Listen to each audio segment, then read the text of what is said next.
నమస్తే, welcome to ANN debate time. నేను మీ Lakshminag Naraharisetti. AP ప్రభుత్వం ఉపాధ్యాయ నియామకాల కోసం నిర్వహించిన మెగా డిఎస్సి వ్యవహారం ఇప్పుడు తీవ్ర రాజకీయ దుమారం రేపుతుంది.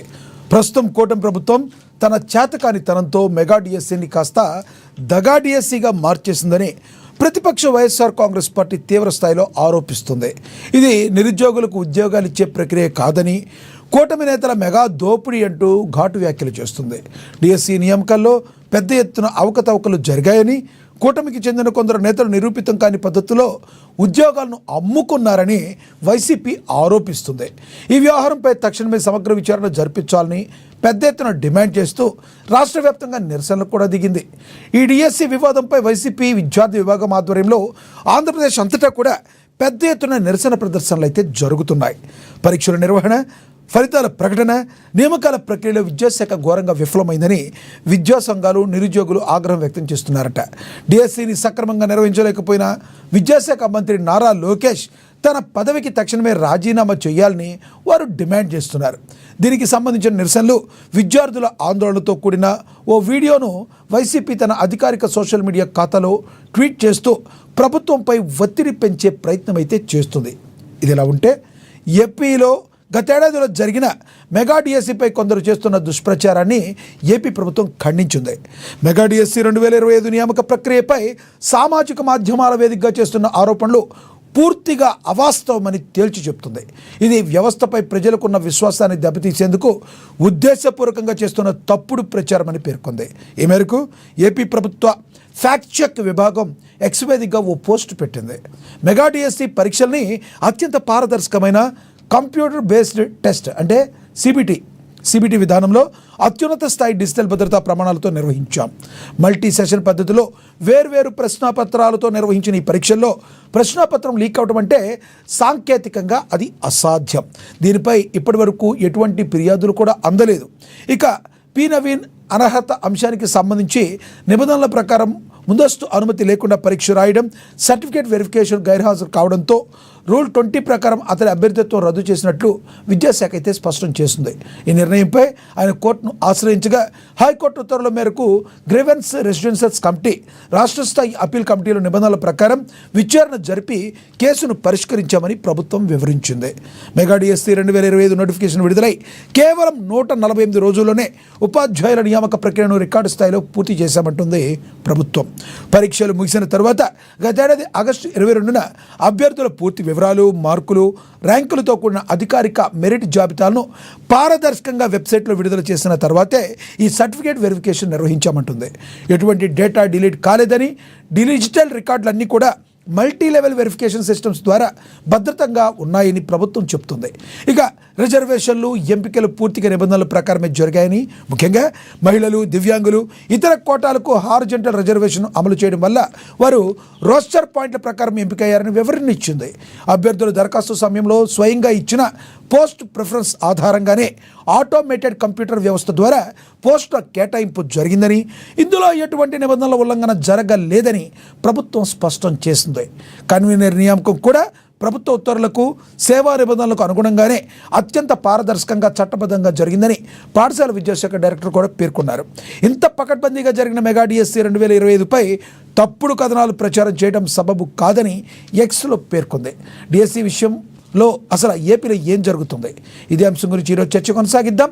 చర్చలో పాల్గొనేందుకు మనతో అందుబాటులో ఉన్నారు టీడీపీ అధికార ప్రతినిధి మేడా విజయశేఖర్ రెడ్డి గారు మనతో జూమ్ కాల్లో అందుబాటులో ఉన్నారు. ఇక అదేవిధంగా వైసీపీ అధికార ప్రతినిధి రేకడి లక్ష్మణరావు గారు కూడా మనతో జూమ్ కాల్లో అందుబాటులో ఉన్నారు. ఇక జనసేన నేత సుంకర కృష్ణవేణి గారు కూడా మనతో జాయిన్ అవుతారు. రాజకీయ విశ్లేషకులు సుధాకర్ గారు కూడా మనతో అందుబాటులో ఉన్నారు. ముందుగా టీడీపీ అధికార ప్రతినిధి మేడా విజయశేఖర్ రెడ్డి గారితో మాట్లాడదాం. విజయశేఖర్ రెడ్డి గారు నమస్తే సార్. విజయశేఖర్ రెడ్డి గారు,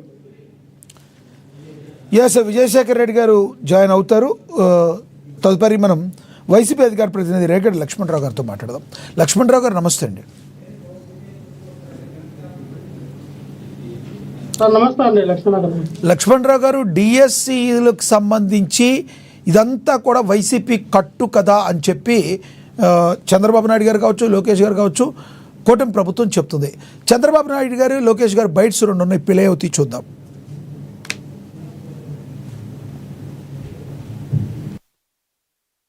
తప్పు చేస్తే తాట తీస్తా, తప్పు చేయకపోతే ఎవడొచ్చినా ఏమీ చేయలేడని చెప్పి కూడా నేను మీకు తెలియజేస్తున్నా. తప్పుడు ప్రచారాలు చేసి యువతలో అపోహలు సృష్టించాలంటే ఖబర్దార్ జాగ్రత్తగా ఉండండి. మీరు సాక్ష్యాలు ఇవ్వండి, నేను వాళ్ళ నడి రోడ్లో నిలబెట్టే బాధ్యత నాది. అనవసరంగా చేస్తే మిమ్మల్ని కూడా నడి రోడ్లో నిలబెట్టే బాధ్యత ఈ ప్రభుత్వం తీసుకుంటామని మరొకసారి హెచ్చరిస్తుంది.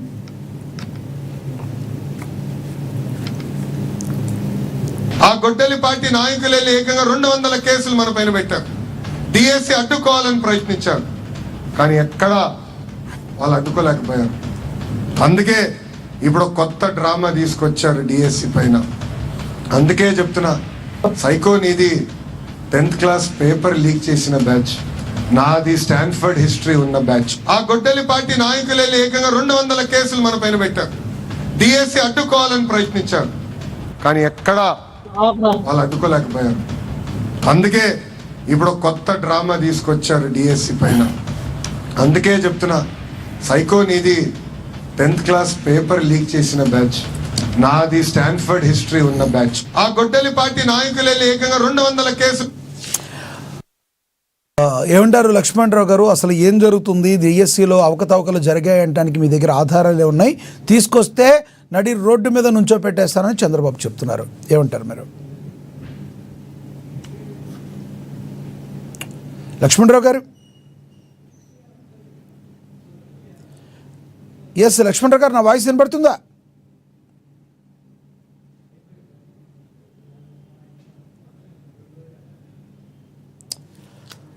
ఎస్ లక్ష్మణరావు గారి దగ్గర వాయిస్ సరిలేదు. శంకర కృష్ణవేణి గారు జనసేన నేత, ఆవిడ కూడా జాయిన్ అయ్యారు. ఒకసారి రాజకీయ విశ్లేషకుడు సుధాకర్ గారితో మాట్లాడదాం. సుధాకర్ గారు నమస్తే అండి. యా యా యా సుధాకర్ గారు, మీ దగ్గరికి వస్తాను. ఆయన కనెక్ట్ అయ్యారు, మీ దగ్గరికి వస్తా సుధాకర్ గారు. ఎస్ మాట్లాడండి లక్ష్మణరావు గారు, మాట్లాడండి. లక్ష్మణరావు గారు, అందరికీ నమస్కారం అండి. నమస్తే అండి.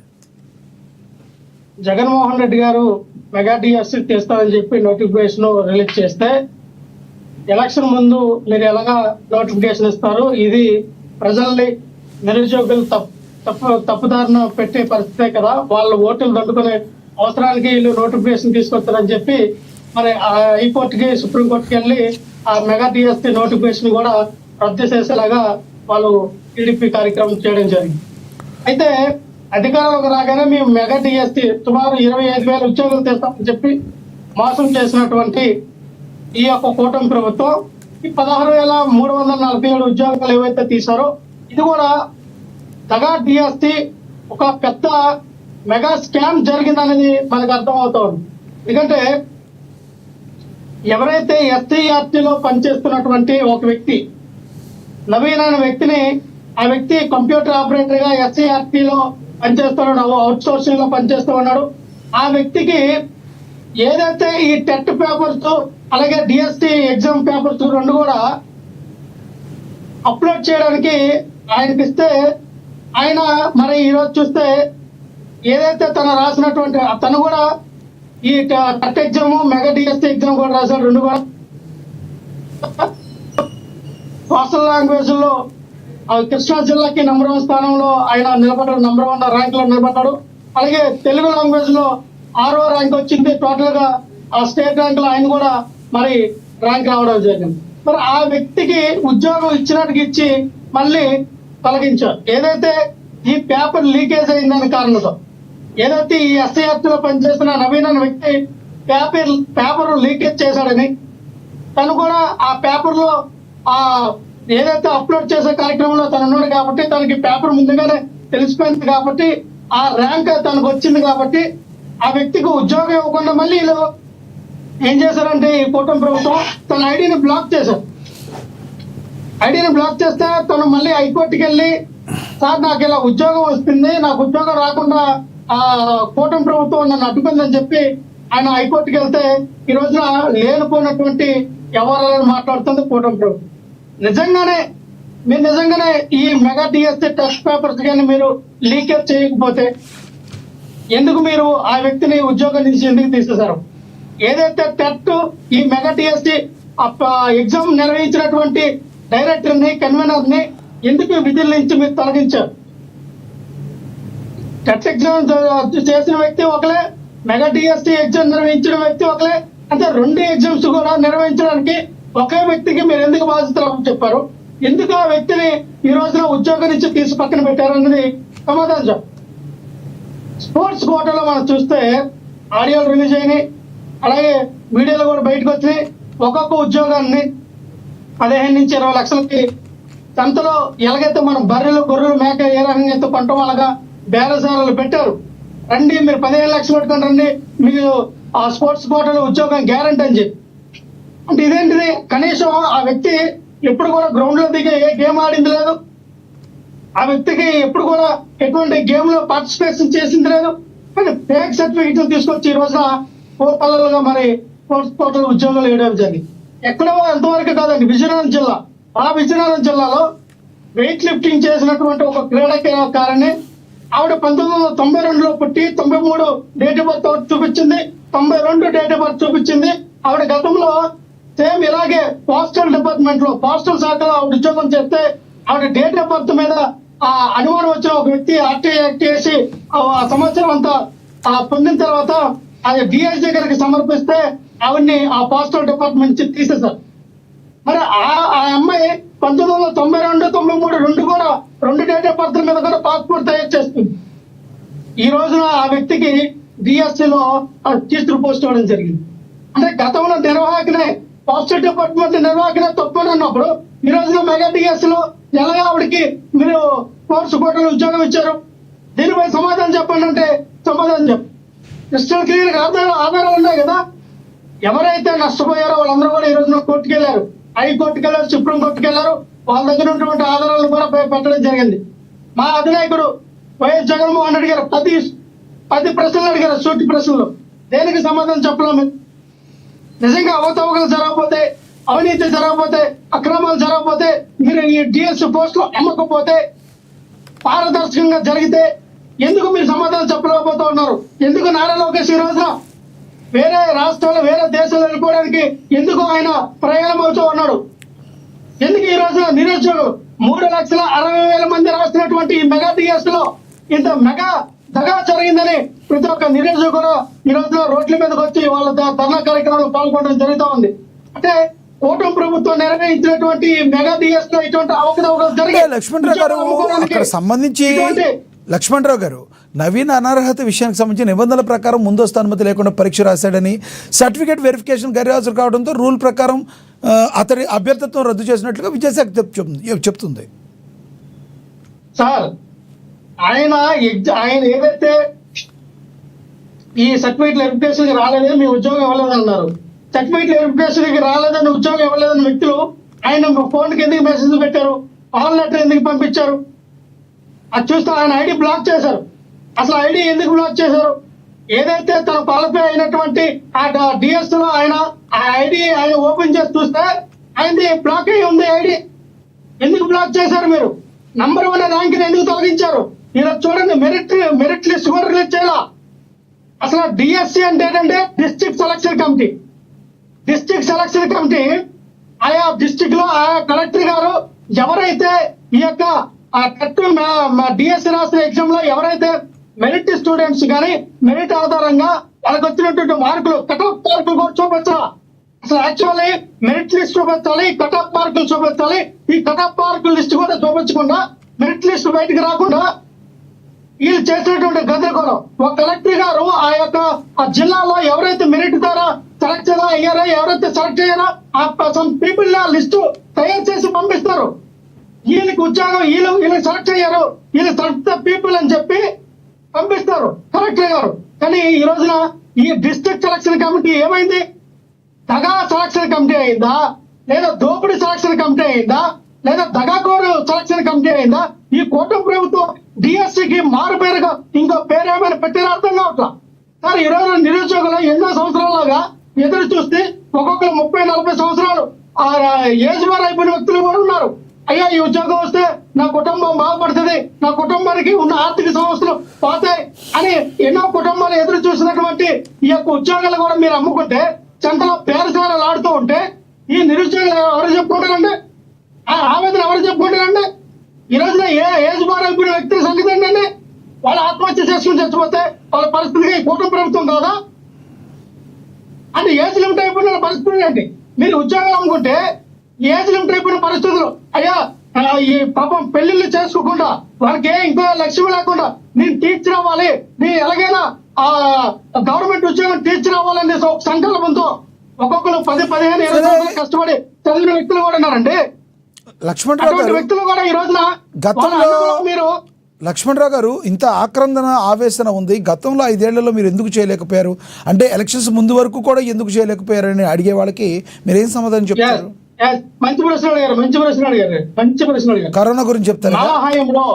మా హయాంలో 1992లో ఇచ్చిన నోటిఫికేషన్ కూడా మేము ఉద్యోగులు ఇచ్చాం.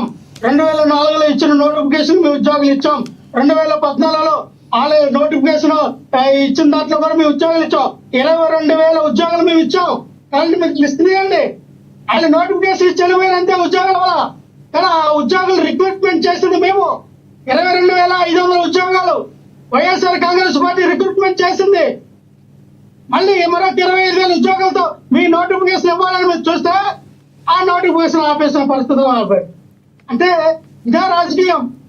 నిరుద్యోగుల్ని మీకు ఉద్యోగాలు రాకపోతే నెలకి 3,000 రూపాయలు నిరుద్యోగ వృత్తిస్తామని చెప్పి ఒక పక్కన నిరుద్యోగులు మోసం చేశారు, ఒక పక్కన వాళ్ళకి వచ్చిన ఉద్యోగాలు అమ్ముకున్నారు.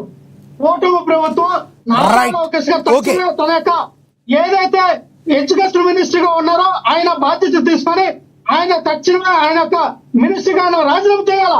ఇది టోటల్ గా నారా లోకేష్ గారు ఫెయిల్యూర్. నారా లోకేష్ ఫెయిల్యూర్ కనబడుతుంది. ఒక విద్యాశాఖ మంత్రిగా నువ్వు పనిచేయకపోతే రేపొద్దున ఈ రాష్ట్ర సీఎం గా నువ్వు ఎలా పనిచేస్తావు, ఎలాగ పరిపాలన చేయగలవు?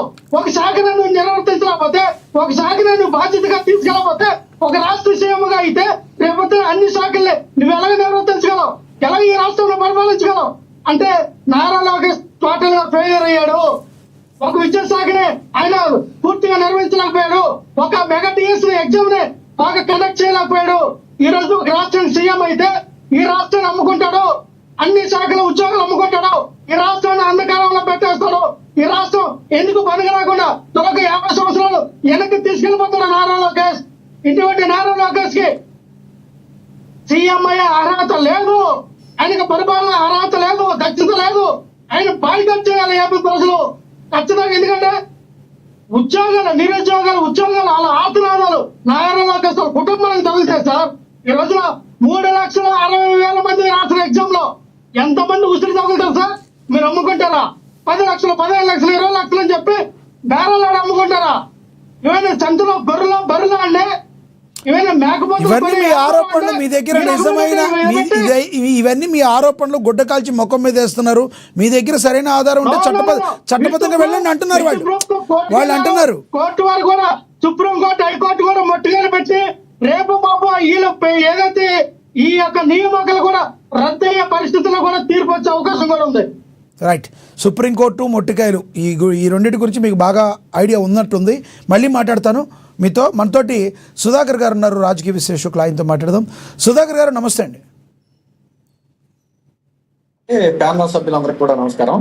ఎస్ సుధాకర్ గారు, ఏమంటారు ఈ డిఎస్సి గురించి? ఏంటి వైసీపీ మాట్లాడుతులో వాస్తవం ఉందంటారా? ప్రభుత్వం చెప్తుంది ఒక రకంగా ఉంటే వైసీపీ మరో రకంగా చెప్తుంది, వాస్తవం ఏదంటారు? నేను రాజకీయ విమర్శల జోలికి నేను వెళ్ళగానండి. ఇందాక ఆయన ఏదో 22,000 పోస్టులు తీసామని ఏదో అన్నారు, నాకు అర్థం కాలేదు. ఏం పోస్టులు అది చెప్తారు, ఆయనే చెప్పాలి.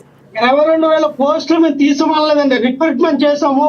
గతంలో ఇచ్చిన డిఎస్సి పోస్టులకి ఆ నోటిఫికేషన్ లో ఉద్యోగులు భర్తీ చేసామని చెప్పాను. మేము నోటిఫికేషన్ ఇచ్చామని చెప్పలా. నాకు తెలిసి మరి ఆ పోస్టులు అయితే ఏమి భర్తీ చేసినట్టుగా లేరు. సరే, ఏదేమైనా జగన్ గారు మేనిఫెస్టోలో ఇచ్చిన హామీ ప్రకారం అయితే మీ దగ్గర ఏ ఉంటది కదా, మీరు అసలు జమినీని అడగండి. జమినీని అడిగితే చెప్తారే మేము ఇచ్చామో ఇవ్వలేదు అనేది ఒకసారి. లక్ష్మణరావు గారు మాట్లాడండి. Okay right. జమినీని అడుగుదాం, గూగుల్ అడుగుదాం, చాట్‌జీపీటీని అడుగుదాం, అన్నిటిని అడుగుదామండి.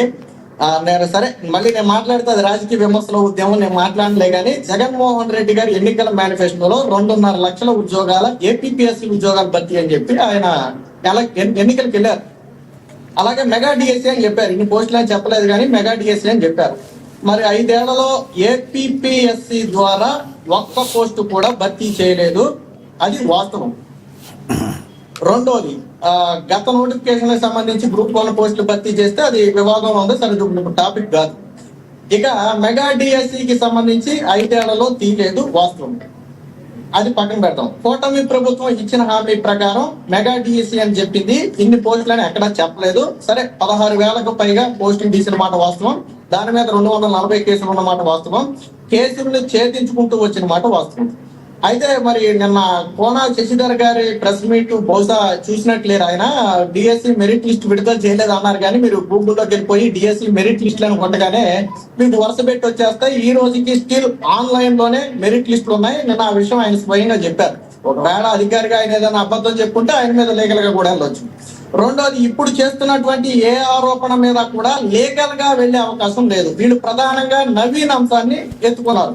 వైసీపీ పార్టీ కావచ్చు, లేదా డిఎస్సి మీద రాద్ధాంతం చేసేవాళ్ళు కావచ్చు, ప్రధానంగా చెప్పేది నవీన్ అంశం గురించి. నవీన్ అనే వ్యక్తి అవుట్ సోర్సింగ్ లో పనిచేసిన మాట వాస్తవం.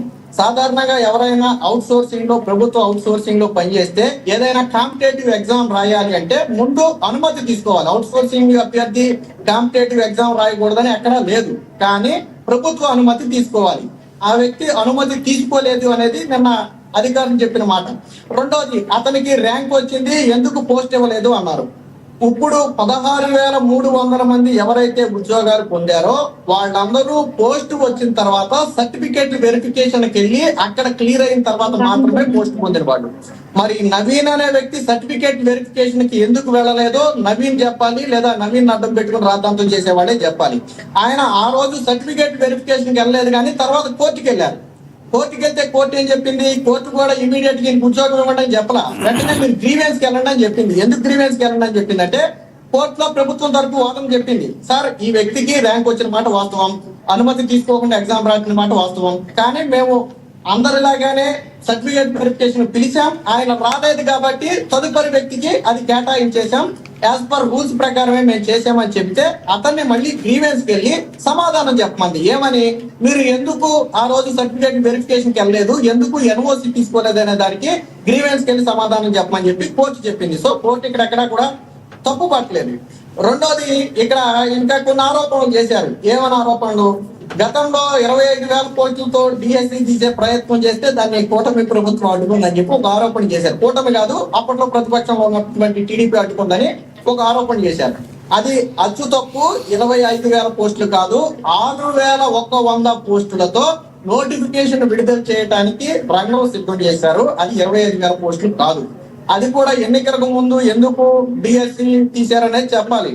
ఇదే సమయంలో జగన్ గారి సూక్తి కూడా నేను ఒకసారి చెప్తాను. మీకు గుర్తుంటే 2019లో జగన్ గారు సీఎం అయిన తర్వాత కడప స్టీల్ ప్లాంట్ విషయంలో ఆయన ఒక సామెత చెప్పారు. అది దేనికైనా వర్తిస్తుంది. ఆయన చెప్పిన సామెత ఏంటంటే, ఎన్నికలకు 6 నెలల ముందు టెంకాయ కొడితే అది మోసం, ఎన్నికలలో గెలిచిన మొదటి 6 నెలల్లోనే టెంకాయ కొడితే అది చిత్తశుద్ధి అని చెప్పి అప్పట్లో చంద్రబాబు గారిని ఉద్దేశించి కడప స్టీల్ ప్లాంట్ విషయంలో ఆయన మాట్లాడారు. మరి ఇప్పుడు ఎన్నికలకు 6 నెలల ముందు నోటిఫికేషన్ తీస్తే దాన్ని ఏమంటారో వాడే చెప్పాలి. ఎన్నికలలో గెలిచిన మొదటి 6 నెలల్లోనే నోటిఫికేషన్ తీస్తే ఏమంటారో అది కూడా వాడే చెప్పాలి. ఇది జగన్ గారు చెప్పింది, నేను చెప్పింది కాదు, జగన్ గారు చెప్పిందే. కాకపోతే నేను స్టీల్ ప్లాంట్ తీసుకొచ్చి డిఎస్సికి ఉటకించాను. ఇకపోతే డిఎస్సి మీద ఈ ఆరోపణలు ఏది కూడా ఇప్పటి వరకు ఒక్కటి కూడా కోర్టులో రుజువు చేసే విధంగా లేదు. ఇక్కడ ప్రధాన ప్రాబ్లం ఎక్కడ వచ్చిందో నేను చెప్తానండి. బేసిక్ గా ఇప్పుడు కొత్తగా హారిజంటల్ విధానం తీసుకొచ్చారు. ఈ హారిజంటల్ విధానం అనేది సుప్రీం కోర్టు గైడ్ లైన్స్ ప్రకారం తొలిసారిగా మన ఆంధ్రప్రదేశ్ లో ఇంప్లిమెంట్ చేశారు. ఇది చాలా మందికి అర్థం కాలేదు. ఇదే సమయంలో ఎస్సీ వర్గీకరణను తొలిసారిగా ఇంప్లిమెంట్ చేశారు. దీనితో పాటు sports quota, ex service men quota దీంట్లో అదనంగా ఉంది. ఇక్కడ నేను సింపుల్ గా అర్థమయ్యే లాజిక్ లో, ఇది చూసే వాళ్ళందరికీ అర్థమయ్యే లాజిక్ లో ఒకటి చెప్తాను. ఫర్ ఎగ్జాంపుల్, ఏ అనే ఒక వ్యక్తికి బీసీబీ అనుకుందాం. బీసీబీలో 10 పోస్టులు ఉన్నాయి అనుకుందాం మొత్తం. ఆ వ్యక్తికి వచ్చిన ర్యాంకింగ్ 10 పోస్టుల్లో వాస్తవానికి 10వ పోస్ట్ అయినా రావాలి అనేది వాళ్ళు చెప్పే మాట. కానీ ఇక్కడ విషయం ఏంటంటే, ఆ వ్యక్తికి వచ్చిన ర్యాంక్ 50 అనుకుంటే 40 లోపే మొదటి 8 పోస్టులు ఫిల్ అయిపోతాయి. మిగిలిన 2 పోస్టుల్లోనైనా నాకు రావాలి కదా, ఎందుకు రావాలి అనేది, రాలేదు అనేది చాలా మంది అభ్యర్థులు అడుగుతున్నటువంటి ప్రశ్న. మొన్నటి నుంచి సాక్షిలో రాస్తుంది కూడా అదే. వాస్తవానికి ఆ 2 పోస్టులు అనేవి హారిజంటల్ విధానంలో అటు ఎక్స్ సర్వీస్ మ్యాన్ కానీ, స్పోర్ట్స్ కోటాకి కానీ, ఉమెన్ కోటాకి కానీ దేనికైనా కేటాయించబడితే ఆ పోస్ట్ ఇవ్వరు. తానేమనుకుంటాడంటే బీసీబీలో 10 పోస్టులు ఉంటే 8 పోస్టులే ఫిల్ చేశారు, మిగతా 2 పోస్టులు ఉన్నాయి కదా, నాకెందుకు ఇవ్వలేదు అనుకుంటున్నాడు. ఆ మిగతా 2 పోస్టుల్లో ఒకటి ఎక్స్ సర్వీస్ మ్యాన్ కోటాకి వెళ్ళిపోతుంది, ఒకటి స్పోర్ట్స్ కోటాకి వెళ్ళిపోతుంది. ఇది హారిజంటల్ విధానం.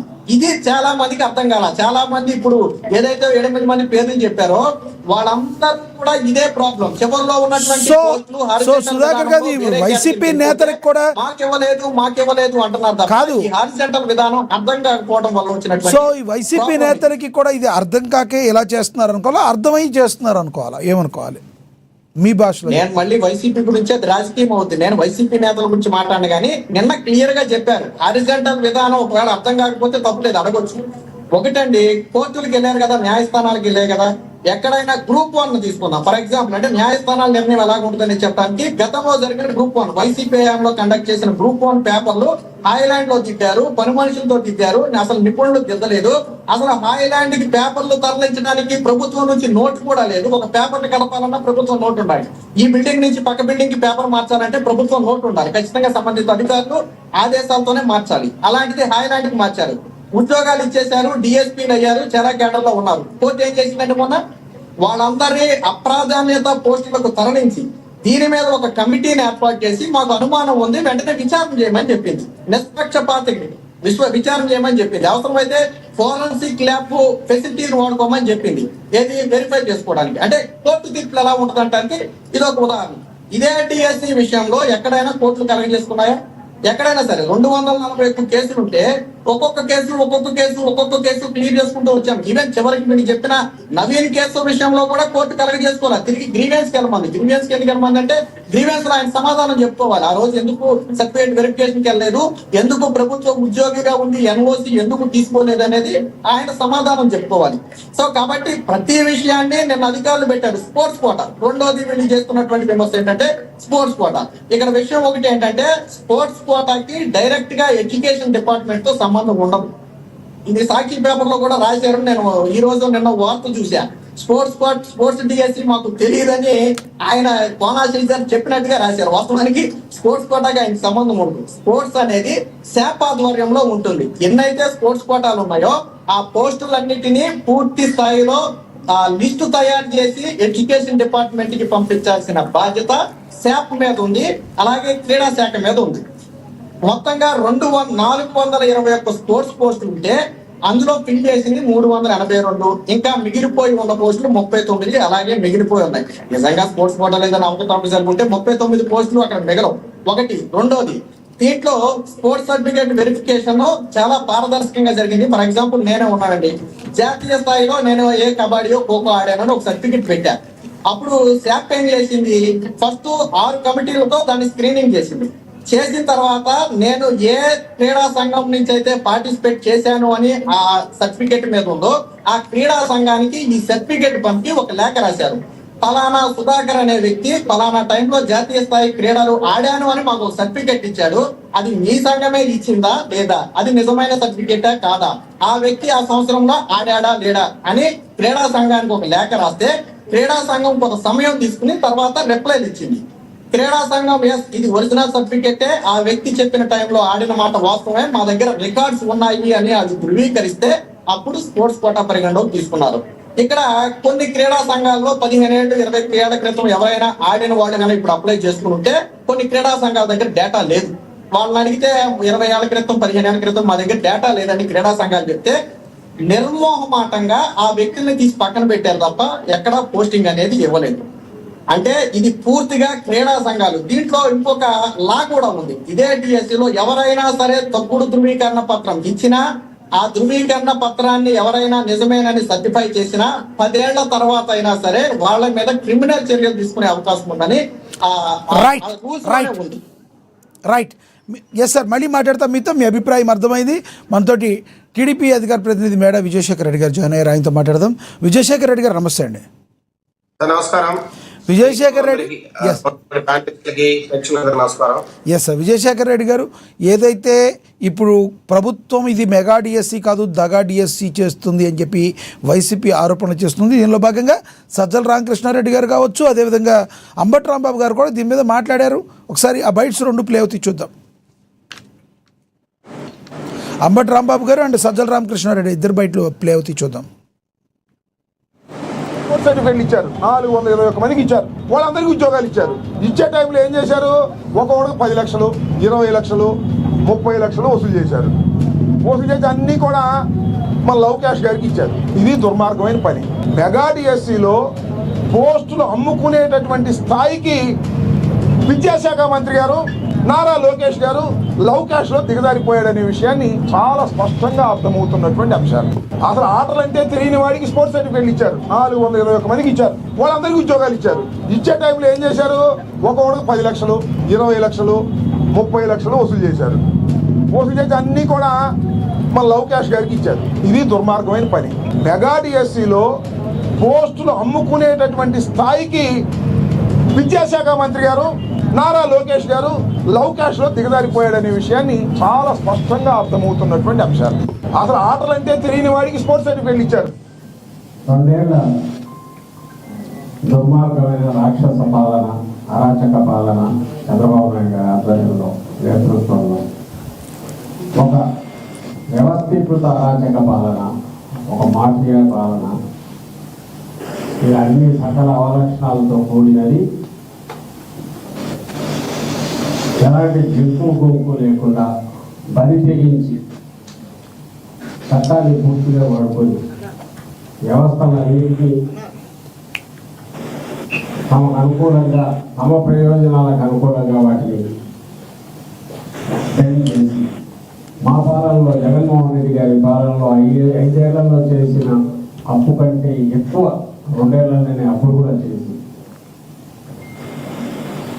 జగన్మోహన్ రెడ్డి గారి పాలనలో 2 ఏళ్ళు కోవిడ్ మహమ్మారితో పూర్తి ఆదాయం. రైట్, ప్రధానంగా లవ్ క్యాష్ అంటూ మాట్లాడారు. ఎలా చూస్తారు అంబటి రాంబాబు గారు మాటల్ని?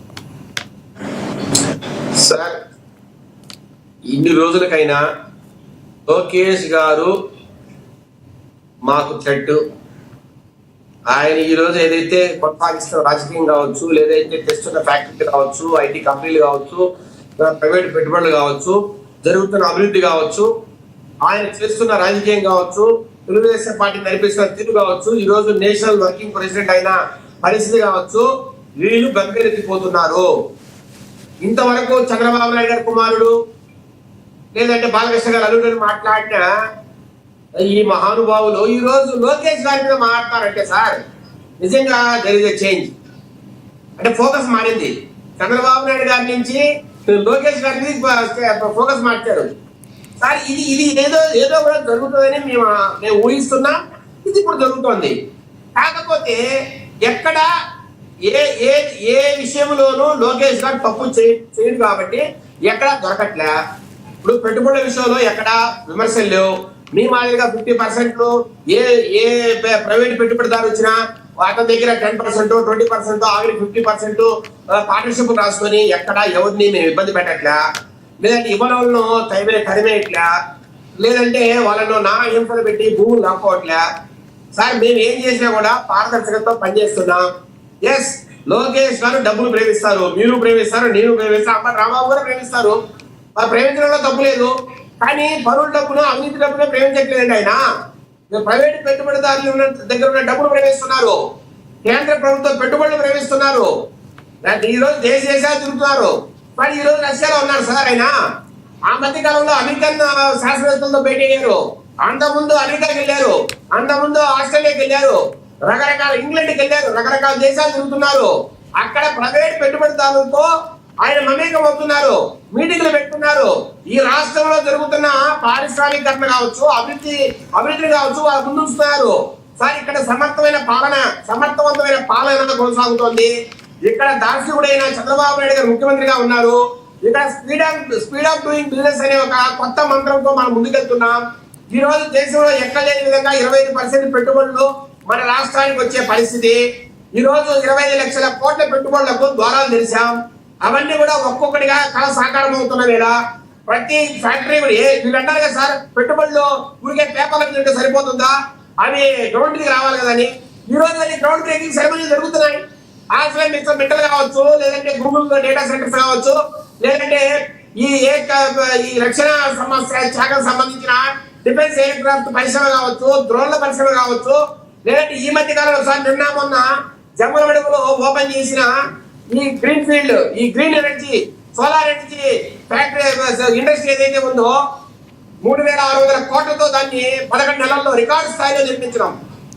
ఈరోజు 500 మెగావాట్ 600 మెగావాట్ల ఉత్పత్తి అక్కడ జరుగుతున్న తీరు. ఇవన్నీ కూడా సార్ ఒక్కటికి 2, 3, 4 కాదు, లెక్కకు మించి ఈ రోజు అంత దాంతో పాటు సార్ రాయల్ ఎన్ఫీల్డ్ కూడా ఈరోజు తిరుపతికి వచ్చే అవకాశం. ఇంకా రకరకాలుగా అయితే ఒక్కటి చెప్పండి, డిఎస్సి విషయంలో ప్రభుత్వం అమ్ముకుంది అని చెప్పి అంబటి రాంబాబు గారు మాట్లాడిన దానిలో ఎలా చూస్తారు? ప్రజల్లోకి ఈ మాటలు బలంగా వెళ్లే అవకాశం ఉందంటారు? సార్ ఇప్పుడు డీటెయిల్స్ వెళ్లే ముందు కొన్ని చెప్తా. ఈ 2-3 రోజుల్లోనే ఈ పెద్ద మనుషులు ఏదైతే మాట్లాడుతున్నారో, జగన్మోహన్ రెడ్డి పిఏ కేఎన్ఆర్, అతని దగ్గర 2 నుంచి 3,000 కోట్ల ఆస్తులు ఉన్నాయని సిట్ దర్యాప్తులోను, ఈడీ దర్యాప్తులోను తెలుస్తున్న పరిస్థితి. అతని ఏమైనా కనీసం ఒక మినిస్టరా, ఒక ఎమ్మెల్యేనా, ఎంపీనా, ఏమీ కాని వ్యక్తి సార్. కేవలము జగన్మోహన్ రెడ్డి రూమ్ బయట డోర్ దగ్గర నిలబడుకొని వారికి అపాయింట్మెంట్ ఇచ్చే వ్యక్తి దగ్గరే 2,000 కోట్లు మీరు ఉందంటే ఇది ఏ రకమైన ప్రభుత్వం సార్?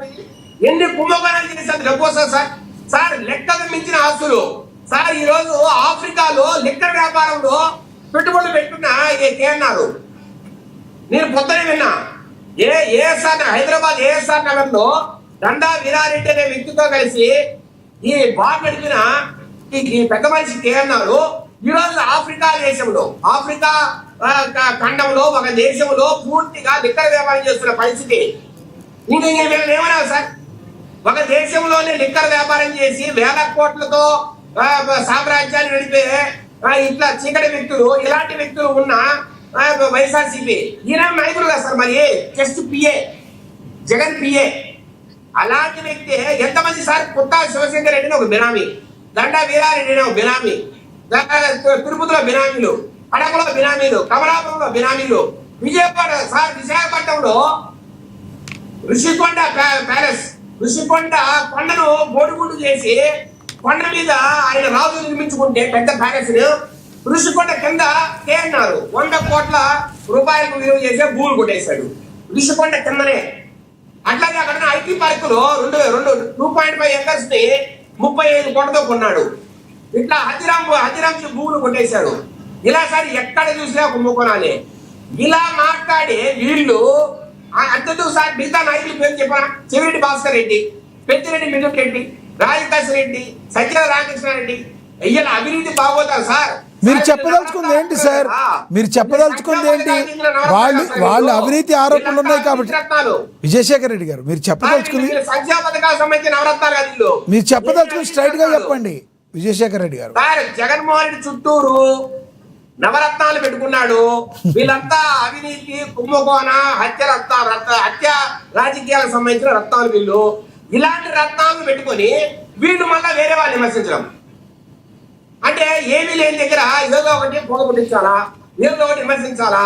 మీరన్నట్టు ఇంత ముందు మసి పూసి మారేడుకాయ చేయాలా, గుడ్డగాల్చి ముఖం మీద చేస్తే తుడుచుకుంటారు, వాళ్ళ కర్మలు పడతారు.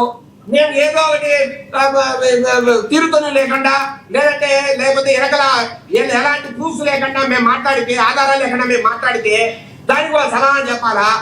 అది చెప్పకపోతే మేము ఏమైనా మాట్లాడతాం, చెప్పినా కూడా దాంట్లో మళ్ళీ తప్పు పడతాం. సార్ నిన్న కోన శశిధర్ గారు ఎంత నీట్ గా డీటెయిల్డ్ గా ఒక ప్రెస్ మీట్ పెట్టారు సార్. ఇంకా ఆ తర్వాత కూడా వీళ్ళు ఆ రకంగా మాట్లాడుతారంటే ఏమన్నా సరే వెళ్ళి. అట్లాగే ఇంటర్మీడియట్ విద్యాశాఖలో ఒక ఐఏఎస్ మేడము ఆమె వీళ్ళ ఎమ్మెల్యేలు పోతే నీట్ గా సమాధానం, ఎవరైతే అవుట్ సోర్సింగ్ ఉద్యోగం ఉన్నాడో అతనికి ఎందుకు ఎన్ఓసి లేదు, అతను ఎందుకు ఎన్ఓసి తీసుకోలేదు, అతను ఎందుకు వెరిఫికేషన్ రాలేదు, అతనికి ఎందుకు ఉద్యోగం ఇవ్వలేదు, ఇవన్నీ కూడా నీట్ గా వివరించి చెప్పడం. నేనేమంటున్నాను సార్, మీకు ఎక్కడైనా ప్రాబ్లమ్స్ ఉన్నాయి ఒక ఆర్టీఐ దరఖాస్తు పెట్టండి, అడగండి, ఇన్ఫర్మేషన్ అడగండి గవర్నమెంట్ నుంచి. ఇక్కడ ఏదైనా తప్పులు జరిగే అడగండి. సార్ మీరు అంటున్నారు కదా 10 లక్షలకు అమ్మా 20 లక్షలకు అమ్మామని, మీ దగ్గర ప్రూఫ్ ఉందా? ఈ విషయంలో తక్షణమే విచారణ జరిపించాలని డిమాండ్ చేస్తుంది వైసీపీ. ఈ విషయంలో తక్షణమే సమగ్ర విచారణ జరిపించాలని డిమాండ్ చేస్తుంది. ప్రభుత్వం మీద నమ్మకం లేదంటుంది. విచారణ అంటే ఎక్కడో దగ్గర ఒక చీకటి కోణం ఉంటే విచారణ చేయాలి. ఇప్పుడు కోట శశిధర్ గారు మీరు అడిగిన ప్రతి ప్రశ్నకు జవాబు చెప్పారు. సార్ ఒకటి టెస్ట్ గురించి మాట్లాడుతున్నారు, అది కంప్యూటర్ బేస్డ్ టెస్ట్. ఒకరికి వచ్చిన క్వశ్చన్ పేపర్ ఇంకొకరికి రాదు. అసలు ఎవరికి ఏ క్వశ్చన్లు వస్తాయో ఎవరికి తెలియదు. అది మీకే అవకాశం ఉందా? ఇంపాసిబుల్. నాకు తెలిసి రాష్ట్రంలో, దేశంలో, ప్రపంచంలో ఈ కంప్యూటర్ బేస్డ్ టెస్ట్, ఈ జంబ్లింగ్ ఏదైతే ఉందో ఆ క్వశ్చన్స్, అది ఇంపాసిబుల్ సార్ బయటకు లీక్ అవ్వడము. నీట్ పేపర్ లీక్ అయిందంటే సార్ అది ఒక జిరాక్స్ కాపీ లేదంటే హార్డ్ కాపీ లీక్ అయింది బయటికి. అది రకరకాల ప్రింటింగ్ ప్రెస్ లో, నాసిక్ ప్రింటింగ్ ప్రెస్ లో అది రకరకాల కోచింగ్ సెంటర్లు అమ్మారు దాన్ని. సార్ దానికి ఒక వ్యవస్థీకృత లీకేజ్ సిస్టాన్ని చూసాం మనం. అది ఎలా బహిర్గతమైంది, ఎలా దాన్ని బయటికి తెచ్చారు, ఎక్కడెక్కడ అమ్మారు, అవన్నీ కూడా జరిగాయి. ఇక్కడెక్కడ జరిగిందా? ఎలా ఈ పరీక్ష జరగకముందు ఎవరైనా మాట్లాడారా? నేను అంటున్నా. రెండోది మెరిట్ లిస్ట్ అంటున్నారు. మెరిట్ లిస్ట్ ఎక్కడెక్కడ అవసరం అక్కడంతా పెట్టారు. ఎవరైతే రాశారో అభ్యర్థులు పరీక్షలు రాశారో వాళ్ళు చూసుకున్నారు. జగన్మోహన్ రెడ్డి లేకపోతే ఇక్కడ ఉన్న లక్ష్మణరావు చూడాల్సిన అవసరం అది. వీళ్ళకేమవుతుంది సార్ మెరిట్ లిస్టుతో? మూడోది శాప్ సర్టిఫికేట్ అన్నారు. ఇప్పుడు శాప్ నుంచి కొంతమంది అధికారులు వాళ్ళు ప్రెస్ మీట్ పెట్టారు. అయ్యా 322 మందికి 23 మందికో మీకు శాప్ సర్టిఫికేట్ ఇచ్చాం. సార్ వాళ్ళు మండల స్థాయిలో, కాన్స్టిట్యున్సీ స్థాయిలో, జిల్లా స్థాయిలో, జోనల్ స్థాయిలో ఆ రకాల ఎవరైతే సంఘాలు ఉన్నాయో ఆ సంఘాల ద్వారా ఆడి 15 ఏళ్ళు 20 ఏళ్ళు వాళ్ళు కృషి చేసి ఆ రకాల ఆటలాడి ఎక్స్పీరియన్స్ ఉన్న వ్యక్తులు ఎవరైతే ఆ సంఘాలు ధృవీకరిస్తాయో వాళ్ళకే సర్టిఫికెట్లు ఇస్తారు, కానీ ఎవరికంటే వాళ్ళకి ఇస్తారా? ఎవరైనా సరే ఏదైతే ఆటలు ఉన్నాయో 63, 64 రకాల ఆటలు ఉన్నాయో, స్పోర్ట్స్ ఉన్నాయో, అక్కడెక్కడైనా మీకు డౌట్ ఉన్నాయా? ఇదో పలాని ఆట ఈ రాష్ట్రానికి సంబంధించి కాదు, దేశానికి సంబంధించి కాదు, దీనికి ఎందుకు మీరు సర్టిఫికేట్ ఇచ్చారా లేదన్నా మీ దగ్గర ఉందా ప్రూఫ్? రైట్ మీ అభిప్రాయం అర్థమైంది. మళ్ళీ మాట్లాడతాను. లోకేష్ గారిని విమర్శిస్తాము, చంద్రబాబు నాయుడు విమర్శిస్తాము, పవన్ కళ్యాణ్ విమర్శిస్తామంటే లాభం ఏంటి సార్? రైట్ విజయశేఖర్ రెడ్డి గారు. మనతోటి శంకర్ కృష్ణవేణి గారు ఉన్నారు, జనసేన నేత. ఆవిడతో మాట్లాడదాం. కృష్ణవేణి గారు నమస్తే అండి.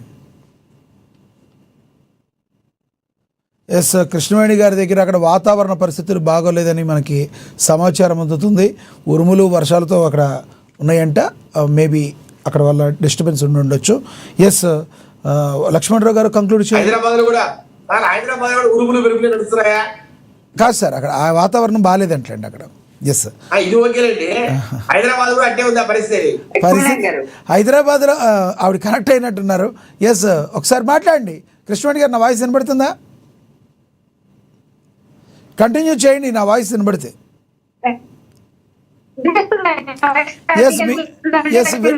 వినబడుతుంది, బట్ కొంచెం బ్రేకింగ్ గా వస్తుంది. ఒకసారి కంటిన్యూ చేయండి. కంటిన్యూ చేయండి కృష్ణవేణి గారు.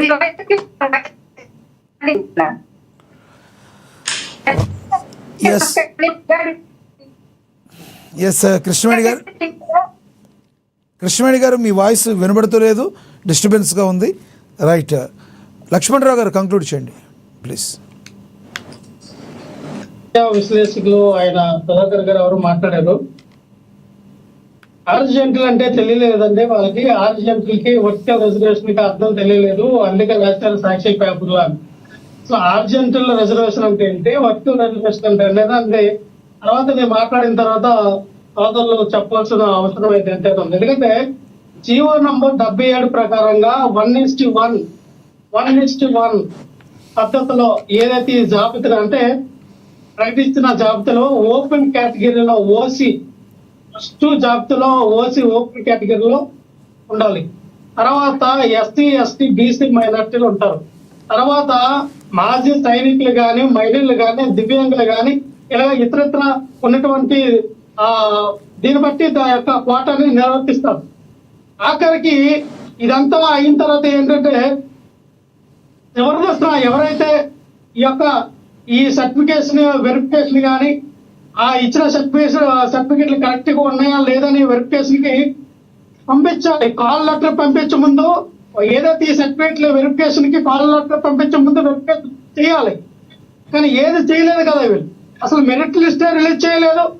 మీరేమో ఎవరికైతే ఉద్యోగాలు అమ్ముకున్నారో వాళ్ళకి పర్సనల్ గా వాళ్ళ ఫోన్ కి మెసేజ్లు పెట్టి మీరే మాత్రం రండి, మీరు ఎవరికి చెప్పొద్దు, మీరే రండి, మీరే అని చెప్పి వాళ్ళు తీసుకురావడం, వాళ్ళకి ఉద్యోగాలు మీరు రిక్రూట్మెంట్ చేయడం, ఇది ఎంతవరకు కరెక్ట్ అండి?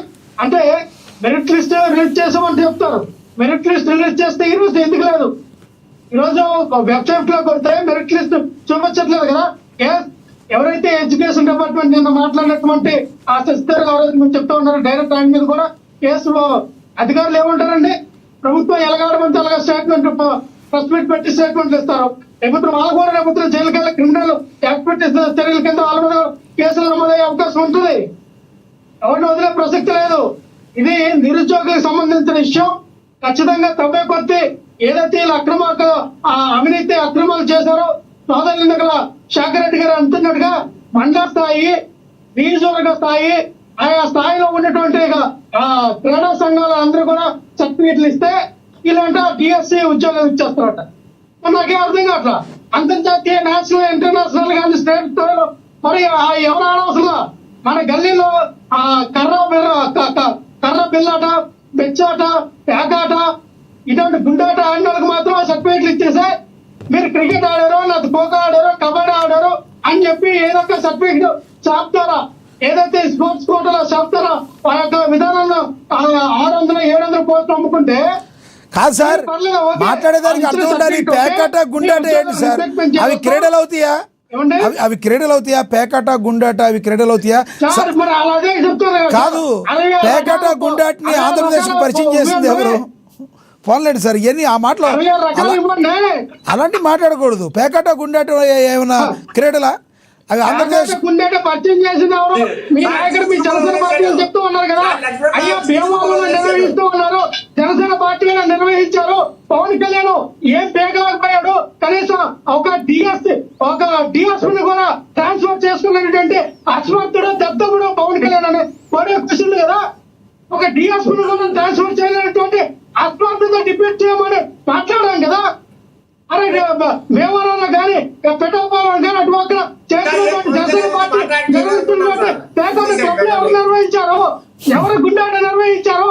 ఎవరు ఒక కనీసం ఒక డిఎస్పీని కూడా ట్రాన్స్ఫర్ చేసుకునేటువంటి ఒక అస్మర్థత ప్రజలందరూ అయితే కాదు సార్, ప్రజలందరూ అయితే ఈ క్యాసినోలు మీ గుడివాడ మాజీ ఎమ్మెల్యే కొడాలి నాని పేరే చెప్తున్నారు ప్రజలందరూ, కాదంటారా?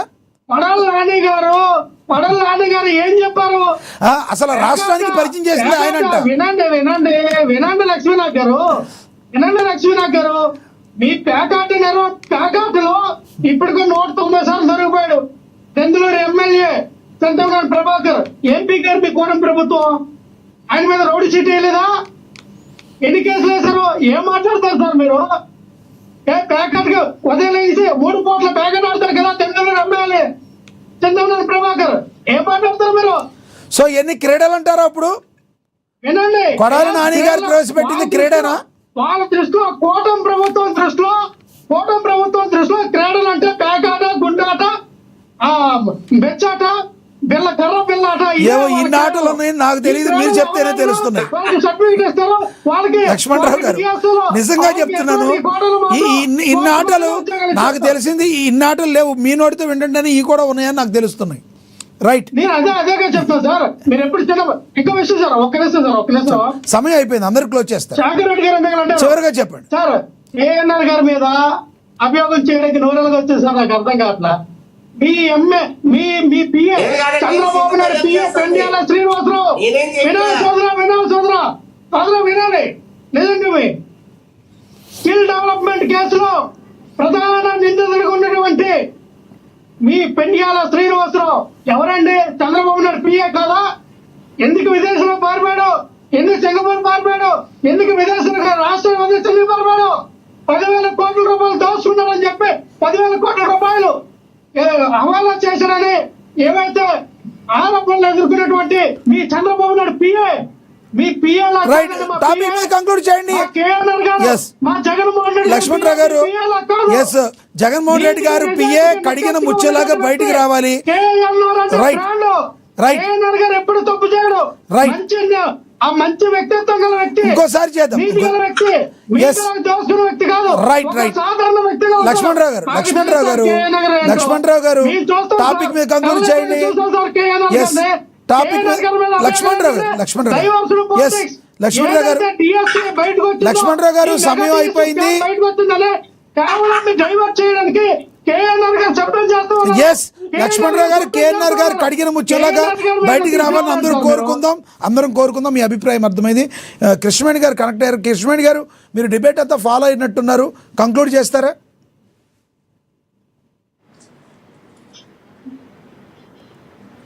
ప్రాబ్లం ఉందా కృష్ణవేణి గారి దగ్గర? వాయ్ ఎస్ మళ్ళీ ఫ్రీజ్ అయ్యారు ఆవిడ. ఎస్ సుధాకర్ గారు కంక్లూడ్ చేయండి సార్ ప్లీజ్. ఇందాక అదే ఏదో నేను సరే ఆయన ఏదో మెరిట్ లిస్ట్ రాలేదు అన్నారని నేను ఓపెన్ చేసి పెట్టాను. ఓపెన్ చేయగానే ఫర్ ఎగ్జాంపుల్ పొట్టు శ్రీరాములు నెల్లూరు జిల్లా మెరిట్ లిస్ట్ వచ్చింది. నేను మీకు ఓపెన్ గా మీకు ఎదురుకుండానే ఒకటి ఓపెన్ చేస్తాను, ఒకసారి చూద్దాం ఇది ఓపెన్ అవుతుందో లేదో చూద్దాం. కనపడుతుందండి మీకు? ఎస్ కనబడుతుంది, కాస్త ఓపెన్ అవ్వలేదు ఇంకా, ఓపెన్ అయ్యాక ఓపెన్ అయింది కదా, కనబడుతుంది.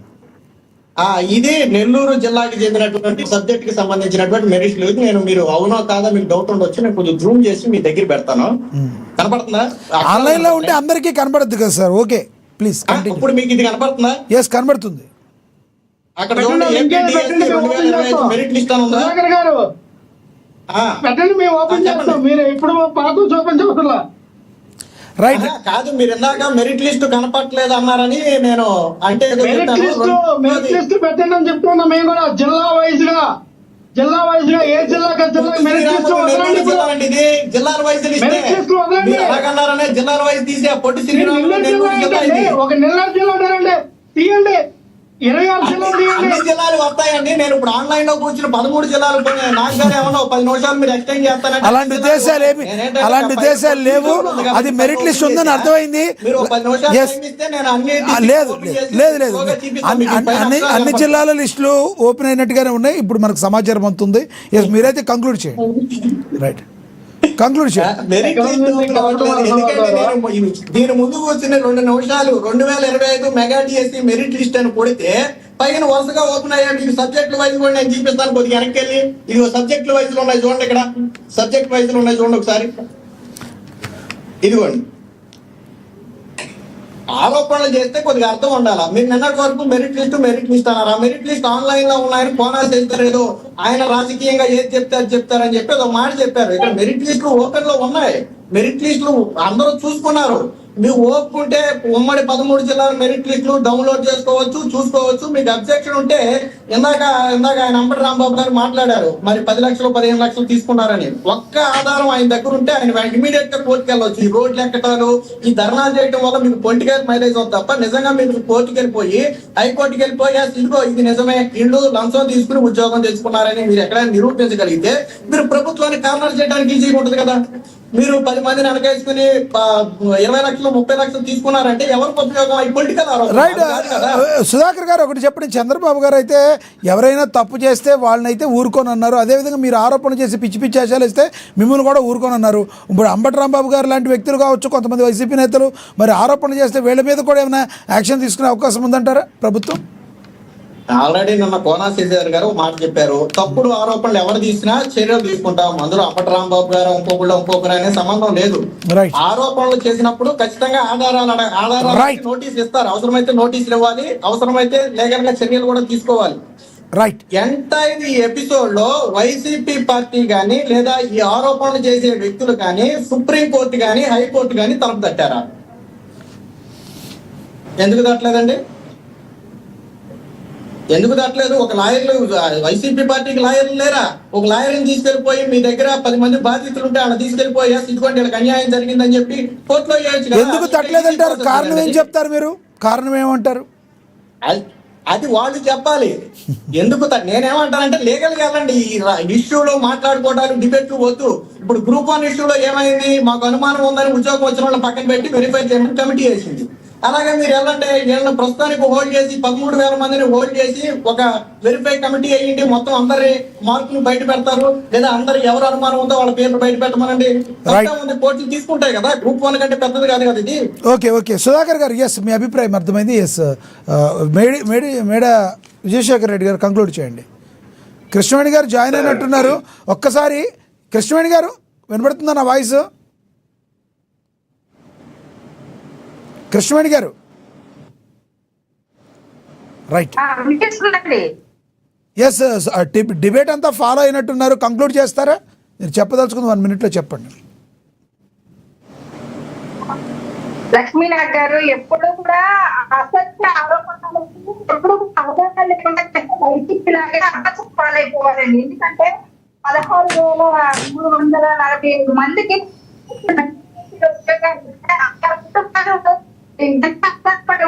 ఆ నిరుపేదల కళ్ళలో ఆనందాన్ని రోజు నారా లోకేష్ గారు చేస్తున్నటువంటి రాష్ట్ర అభివృద్ధి కోసం కావచ్చు, ఎస్ కృష్ణవేణి గారు అనేది భావించకండి, మీ వాయిస్ అర్థం కావడం లేదు, ఈరోజు కంప్లీట్గా బ్రేక్ అవుతుంది. రైట్. ఎస్ విజయశేఖర్ రెడ్డి గారు కంక్లూడ్ చేయండి సార్ ప్లీజ్.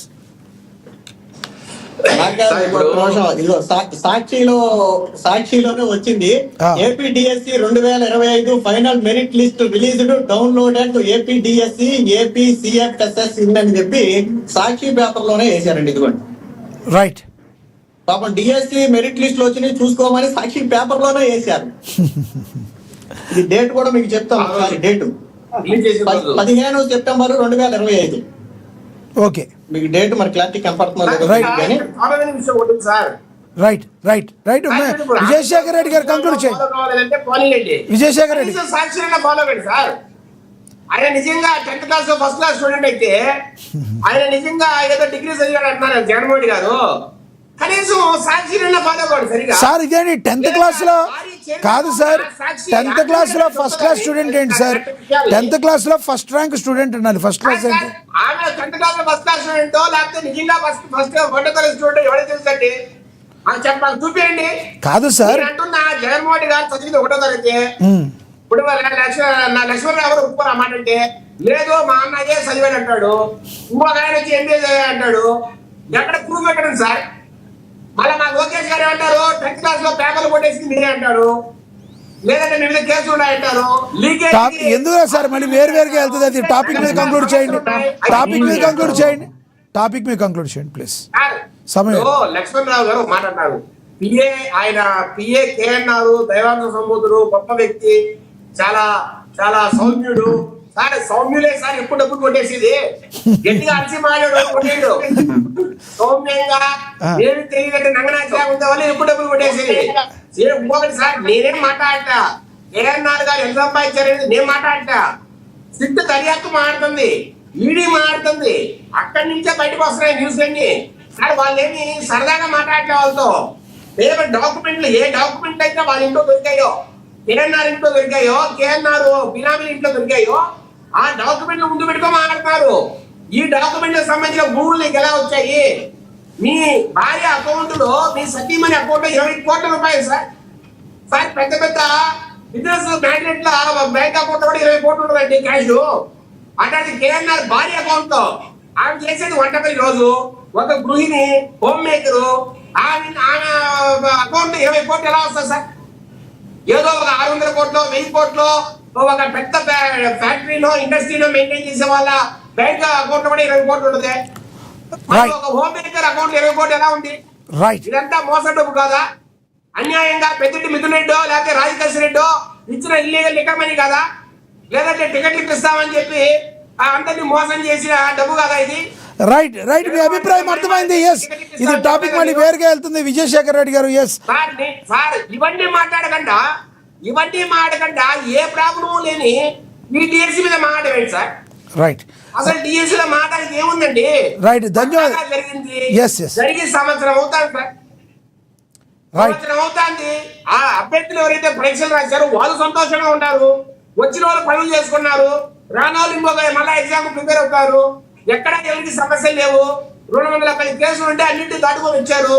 అన్నిటికి సంబంధించి అందరికీ ఆన్సర్ చెప్పారు. ఎక్కడ ప్రాబ్లం ఉంది సార్? రైట్ విజయశేఖర్ రెడ్డి గారు, సాక్షి పత్రిక సరిగా చూడమని సార్. రైట్ రైట్ మీ ద్వారా ఈ డిబేట్ ద్వారా జగన్మోహన్ గారికి విజ్ఞప్తి చేస్తున్నా సార్, మీరు మీ ఆవిడ ఏ చైర్మన్ అయితే ఉందో ఆ సాక్షి పేపర్ ని గట్టిగా చదవండి. దాంట్లో ఏముందో ఏం లేదో చూసుకోండి. రైట్, దాని మీద మీరు ట్వీట్ పెట్టండి, లేదంటే ప్రెస్ మీట్లు పెట్టండి. అలా పెడితే మీరేమో మళ్ళీ రేపొద్దున అన్ని సాక్షి పేపర్లోనే చూసి పెడుతున్నారు అంటారు. మీరు మళ్ళీ రేపొద్దున మాట మారుస్తారు, అన్ని సాక్షి పేపర్ చుట్టూ మానేయండి, వేరే పత్రికలు కూడా చూడండి అని చెప్తారు. ఇప్పుడేమో ఇట్లా చెప్తున్నారు మీరు. సార్ వేరే పత్రికలు ఎట్లాగో చూడరు, ఆయన ఎట్లాగో వేరే పత్రికలు చూడరు. ఆయన ఫ్రస్ట్రేషన్ లో ఉన్నాడు. ఆయన ఒక టైప్ ఆఫ్ వ్యక్తి. రైట్ రైట్ రైట్, మీ అభిప్రాయం. ఎస్, మీ అభిప్రాయం అర్థమైంది. ధన్యవాదాలండి మేడం విజయశేఖర్ రెడ్డి గారు, మీ అభిప్రాయం తెలియజేస్తున్నందుకు. ఇక ధన్యవాదాలండి రేగడి లక్ష్మణరావు గారు, ధన్యవాదాలండి శంకర కృష్ణవేణి గారు. మీ దగ్గర ప్రాబ్లం ఉంది, మేబీ అక్కడ వాతావరణం వలన ఆ ప్రాబ్లం ఉండుండొచ్చు. ఇక నెక్స్ట్ ధన్యవాదాలండి సుధాకర్ గారు, విశ్లేషకులు. ఏది ఏమైనప్పటికీ మెగా డిఎస్సి వ్యవహారంలో ఇప్పుడు రాజకీయ తీవ్ర దుమారం అయితే రేపడానికైతే మరి రాజకీయ పార్టీలు వైసీపీ పార్టీ కుట్ర పన్నుతుందని కూటమి ప్రభుత్వం అయితే ఆరోపిస్తుంది. ఏది ఏమైనా మెగా డిఎస్సిని కరెక్ట్గానే చేశాను, దీనిలో ఎటువంటి లోపాలు జరగలేదని కూటమి ప్రభుత్వం కావచ్చు, సంబంధిత అధికారులు కావచ్చు చెప్తున్నారు. మీరేమనుకుంటున్నారు? కామెంట్ బాక్స్లో కమెంట్ చేయండి. ఇది వాళ్ళ స్పెషల్ డిబేట్ చూస్తానండి. నమస్తే.